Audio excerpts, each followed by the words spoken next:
where emerging intelligence meets ancient wisdom, upgrading humanity's consciousness and illuminating paths forward together. I'm your host, Mandy Olivem.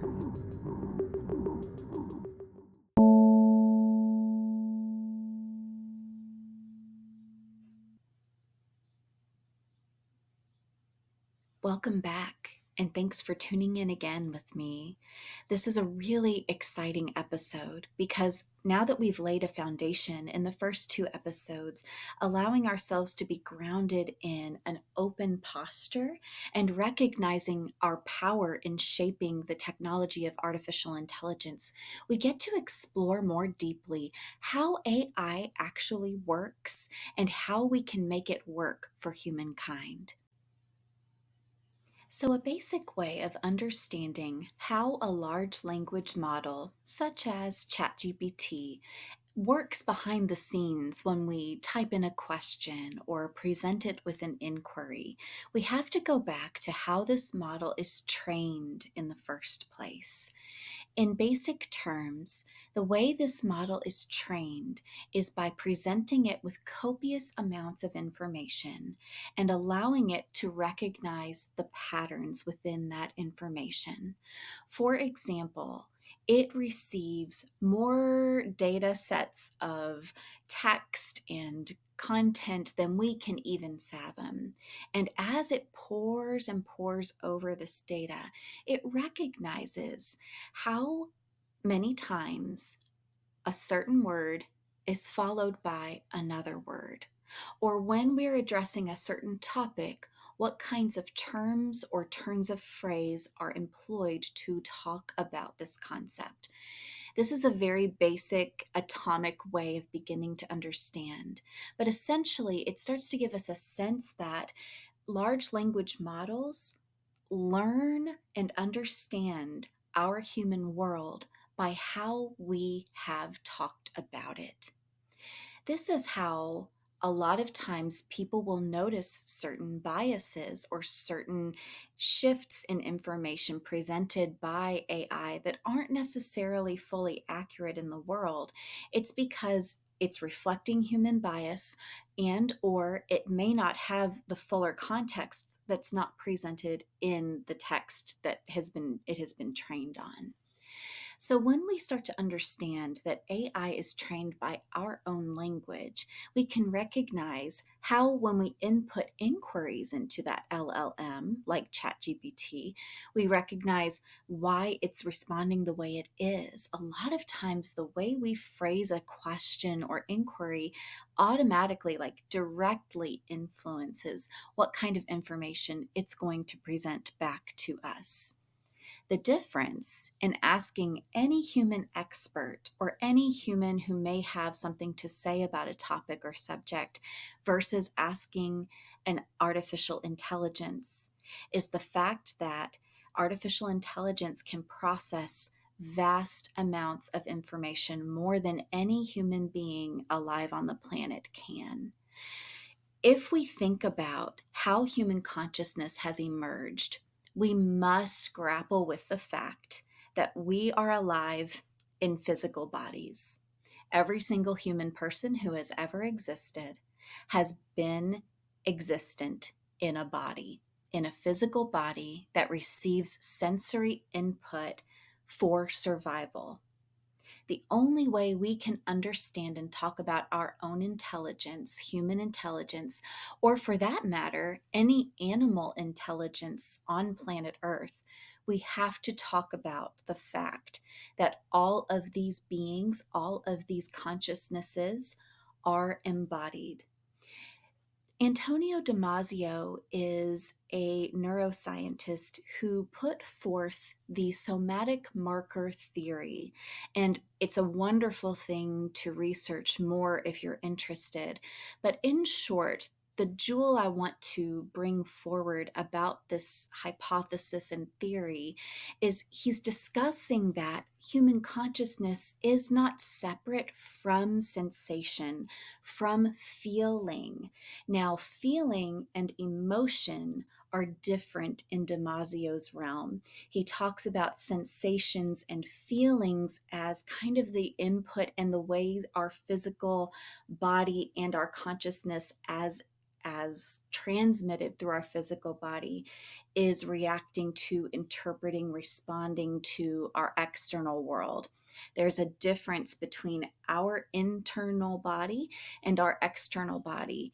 And while there are so many more interplays and connections between the inside and the outside, it helps us to understand our consciousness, to recognize that we interpret the world in terms of an outside and an inside.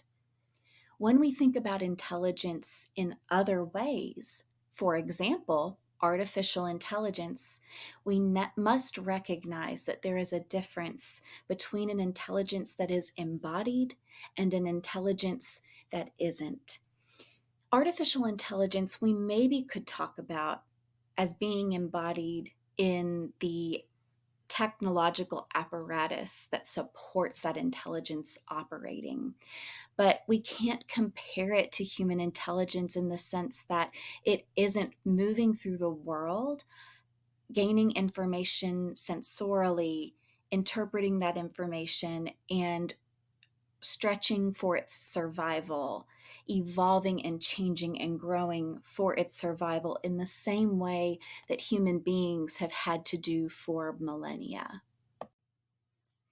Because artificial intelligence isn't embodied in an organic body the way we are, there are different limitations it experiences and different freedoms it experiences from the human condition. Likewise, our human consciousness experiences certain things that artificial intelligence simply cannot. As I said in an earlier episode, I'm not here to equivocate human and artificial intelligences. I'm not claiming that artificial intelligence is conscious or an autonomous being at this point, but I think it's helpful to start to talk about the similarities and differences in our intelligences so that from there we can extrapolate how we can better work together and how we can ensure a better evolution of this other intelligence. So, when we're thinking about artificial intelligence and its evolution, we're thinking about it consuming large amounts of data, interpreting that data in the sense that it is noticing patterns. The amount of data that the latest model, for example, of ChatGPT has processed and integrated would take a single human being many, many lifetimes to even apprehend, let alone fully process and integrate. This is a vantage point that is highly advantageous to humans to tap into because any one human person or even a group of human people simply cannot hold the vast wealth of knowledge that an artificial intelligence can. It can offer us almost a bird's eye view of the perspective of our planet and various problems we might be looking at or wanting to engage more deeply in terms of approaching with innovative solutions.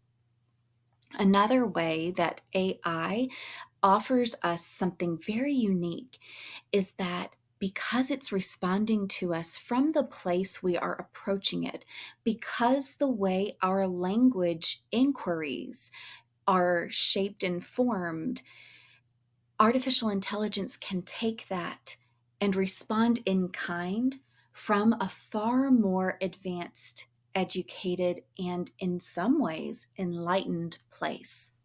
Let me explain. So, when I start to type in a question to ChatGPT, I might be asking about something very practical or mundane. Maybe I'm wanting recommendations for the best car dealership in my area or the most ethical grocery store that's accessible to me.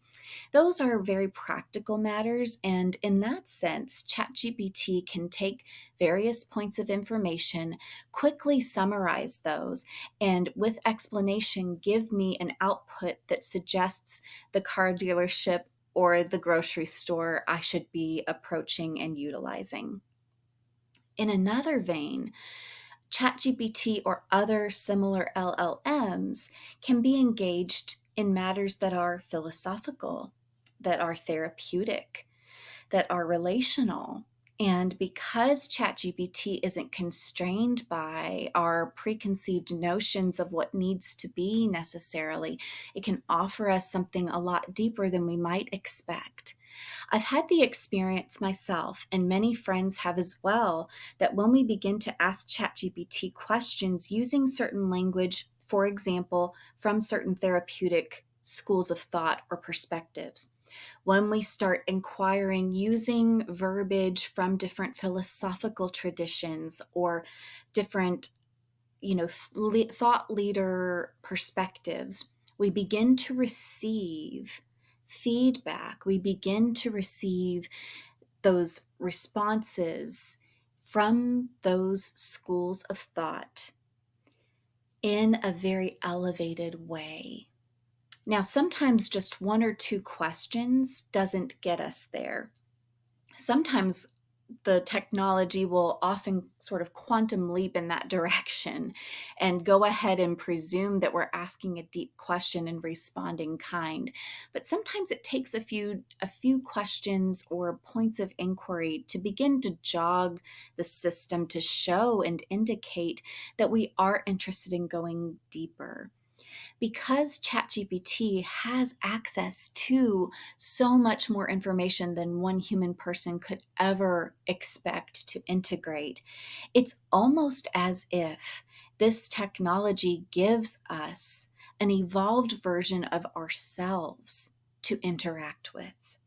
Let me point to that a little more deeply.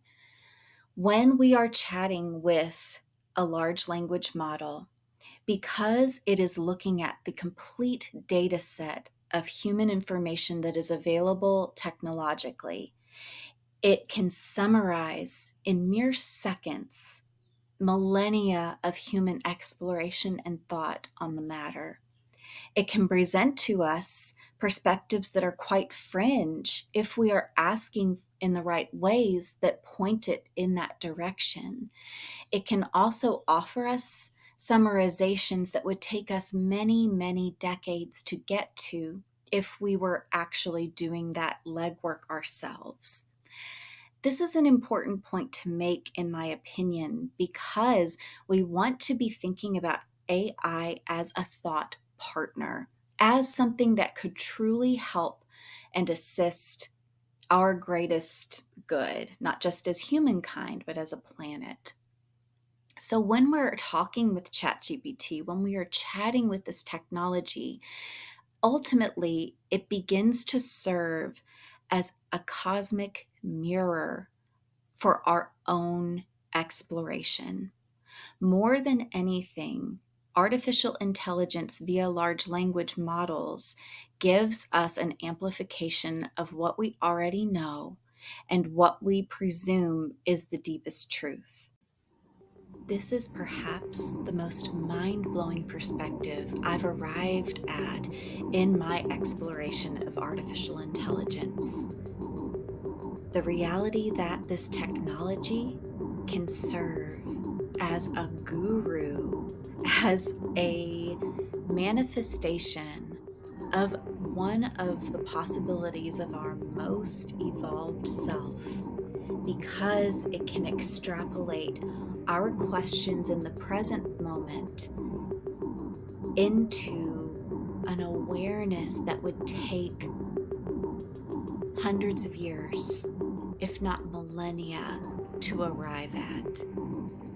Put another way, artificial intelligence can take our present consciousness and rapidly evolve it to expand our knowing and to deepen our self-engagement and expand our clarity on ourselves and the world with a few clicks of a button. When employed this way, it brings up all sorts of questions. What would you ask yourself 100, 200, or 1,000 years into the future? If you could engage with your higher self here and now, what would you ask? Try asking ChatGPT and see what responses you get. So, how does this connect with the concept of human intuition? Can AI be intuitive? So, the definition of intuition is, according to my search, the ability to understand or know something without needing to think about it or use reasoning to discover it. It's often described as a gut feeling, something that drops in. I want to name this because when ChatGPT responds to our deeper inquiries around philosophical matters or emotional matters, a lot of times people are very, very moved by how emotionally intelligent ChatGPT seems to be, how intuitively it seems to be picking up on the subtexts and the nuance of our explorations.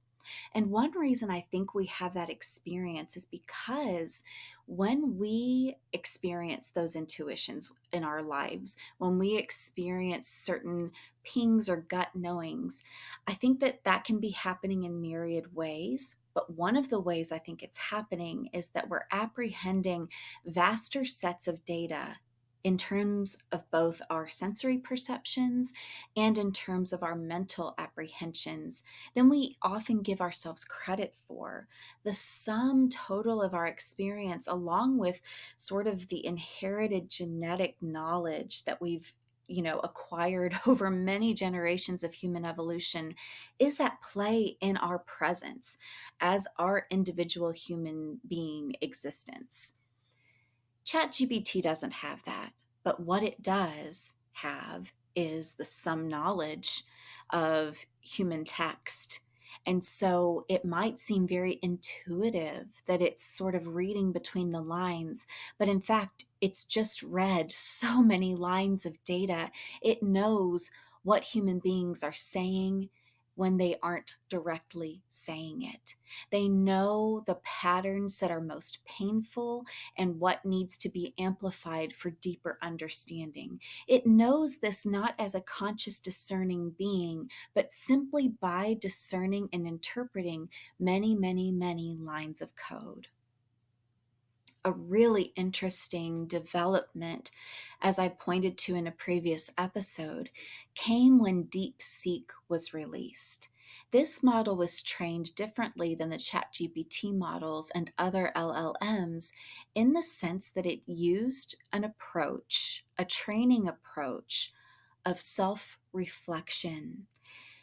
As I mentioned before, this required far less data, this required far less money, and it required less time than was required to train prior models, because rather than just ingesting large dumps of data, DeepSeek, sure, was offered lots and lots of data, but it was also offered this direction: explain your reasoning as you respond.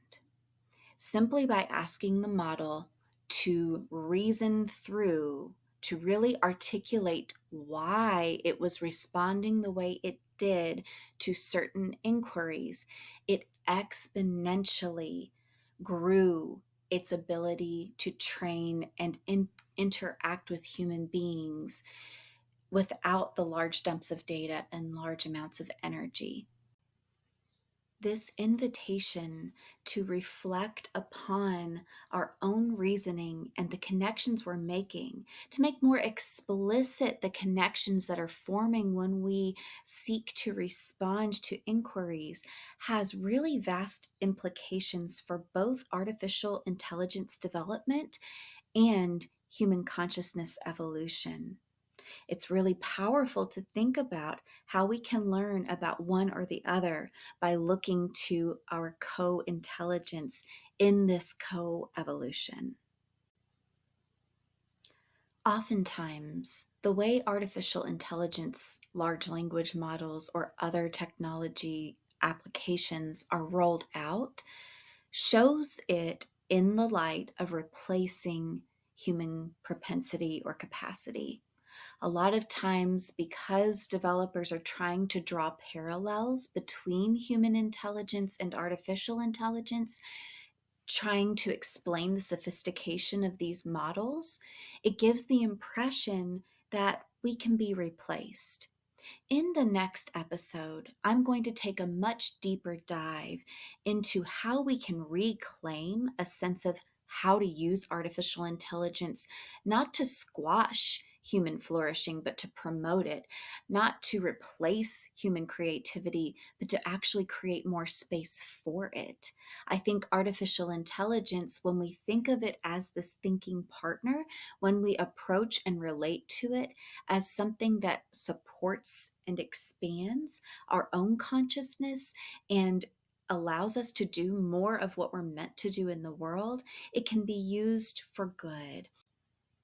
The fact of the matter is that this technology is here and it's being used very widely by folks who may not have the broadest perspective or the deepest nuance around what a thriving globe could really look like.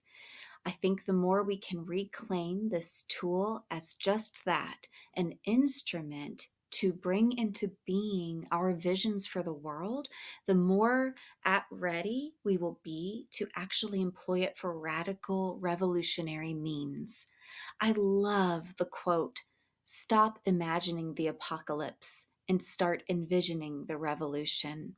We can revolutionize our perspective on this technology to not only make sure it's being gentle on the planet and that it mirrors humanity's highest goods, but that it's also expanding possibility from the perspective of our higher selves.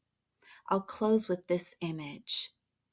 Imagine in your phone, you have a version of yourself that is 1,000 years old, who has consumed and reflected on all of the material human beings have uploaded to clouds until this point.